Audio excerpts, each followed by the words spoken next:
భారత మాజీ గవర్నర్ మరియు రాజకీయవేత్త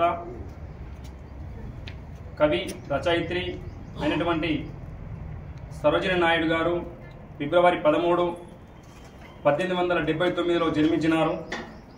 వారి సంఘ సంస్కర్త. వారు ఎనలేని సేవలు భారత స్వతంత్రం కోసం ఎంతో పోరాడినారు.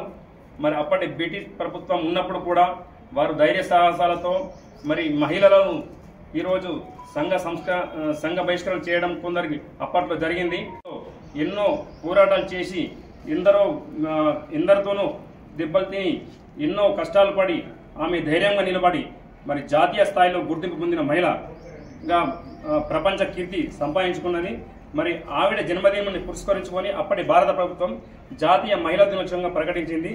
దానిలో భాగంగా ఈరోజు మన ఆర్మూరు పోలీస్ స్టేషన్లో మహిళలను గౌరవించడం సాంప్రదాయబద్ధంగా వస్తుంది కాబట్టి ఈరోజు వారికి ఘనంగా సన్మానించడం జరిగింది లయన్స్ క్లబ్ గ్రీన్ ఆర్మూరు తరఫున. ఈ సందర్భంగా వారికి ధన్యవాదాలు తెలియజేస్తున్నాను.